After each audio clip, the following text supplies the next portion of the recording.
Okay, so we're back now. We're going to figure out how do we build like word balloons, right? Like if we want to have word balloons show up in our panels, it's nice to be able to just do them right over the top of the artwork that you've already created. So I'm just going to zoom in here on this one image, right? And so what I would probably want to start with is some sort of a balloon shape, right? So the way to build those is to, again, if you click and hold on any of these tools in here. And again, I'm trying to keep this really simple for you all so you don't get confused. But remember, there's a million different things you can try in here. So if you click and hold that and you go to ellipse frame tool, let's just create an ellipse that is the kind of the size we think of the text that we're going to want to put in there. So if I do that, you can barely see there's a blue outline here. But just like with the frame I created to place the image into, I can actually add a stroke to that. So I can come down here and just click on this, and I can just add, maybe I only want like a 2-point stroke for that. So I have at least an image there that sort of looks somewhat like where the words are going to go, but I want that little like tail thing that comes off that lets me know it goes to this character's mouth, right? So those are a little bit harder to draw, and I'm going to show you like the fastest way that I can think of to do it, which is just to draw a little triangle. So I'm going to click here, I'm going to click here, I'm going to click here, and then I'm going to complete the triangle by doing that. And I can, just like before, I can stroke that to 2 points if I want to, and now I have like a little shape, right? And so if I want, I can kind of just make these overlap a little bit. And maybe I decide I don't want 2 points, I just want 1 because that's a little too much.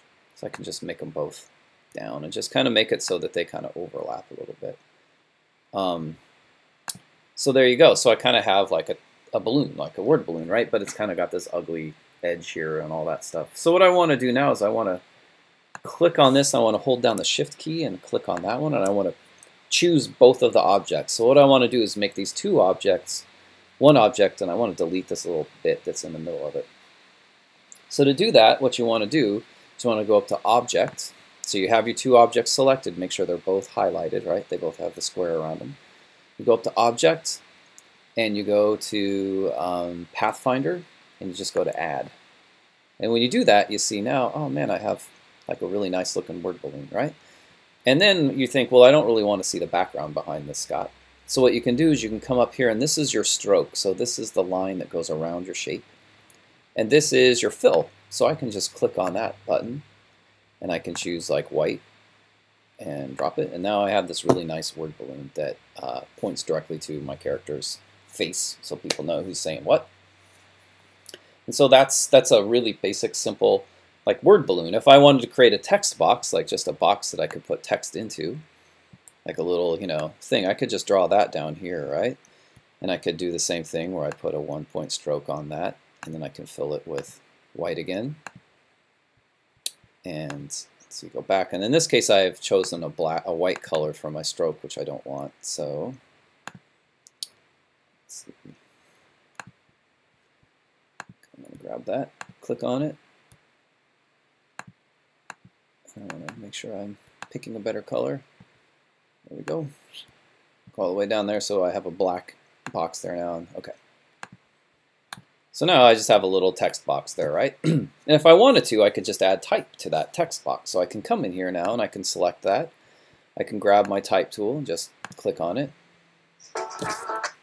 And I can click here, and I can just say, whatever it is you want to do.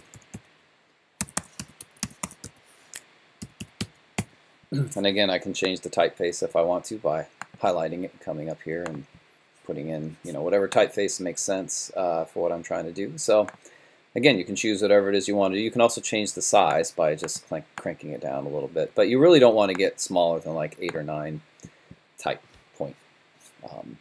And I can also click on that, and if I want it centered, I can come in here, can just grab the text again using my type tool.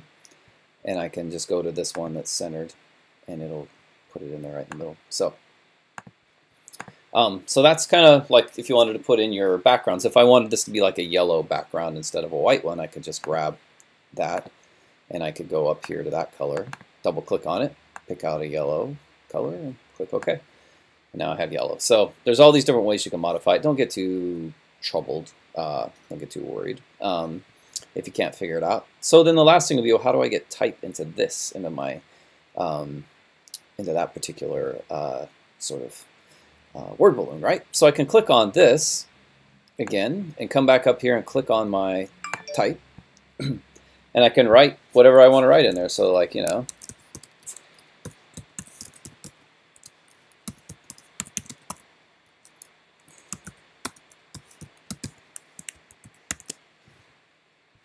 and yeah, so now I have my words inside my balloon, right? And so that looks okay, but it's a little awkward, right? Like there's too much space here and there's not enough space there. So I could try to, like, again, if you just grab it with the type tool, hit it with the type tool, you can center it, which kind of helps, but it still looks a little bit ugly. So what I want to do there is I want to try and give it a little more space around the edges. So I'm going to go up here. I'm going to grab the whole object, right? I'm going to go to Object, and then I'm going to go down to Text Frame Options, and you'll get this little dialog box that pops up, right? And if you make sure you have the Preview button clicked, because that'll show you what it is you're actually kind of looking at, and you can actually play around with the inset, so how much kind of extra space it gives you around here. So I usually like to do like at least 1 point, sometimes 2, and then just click OK. And now you can see, oh, that looks quite nice actually. That nice amount of space, and you can change this. So, you know, if you wanted to change it into, you know, an awesome typeface that you're supposed to use for comics, like, you know, Comic Sans, you could totally do that. So, although the typography snobs will judge you for that. So, if you use Comic Sans, so be prepared to pay a price if you choose to use that one. So you can see that I've got this little plus thing here, which means that my text box is a little bit too small for the words, for the amount of words I'm trying to fit in. So if that's the case, what you can do is you can just grab it with the black arrow tool, click here, and just like resize it until it fits. And you know, it could be that this type is too big, like the text is a little too big. I want to change that to like 10 or 9 point, but once you get past smaller than 8 point, people have a really hard time reading it, so keep that in mind. So this is how you would do it. Now you would just go in and you would build in your words, so you build in your text. And remember to think about, like, what is this going to look like at 100% when I go to print it, right? Like, what's it going to look like whenever I'm actually trying to print this thing? And so sometimes what you want to do is just print out a test page to see how it looks, to see if people can read it. But so yeah, you just want to build the rest of your comic now. So go through all of your pages, and you know, we just have the cover now. Here we built that, and then we've also built our pages. And you just want to go through and fill all of these pages up with, you know, with the text that you want to put in there, and finish up your back cover. This will be the back cover, page 8.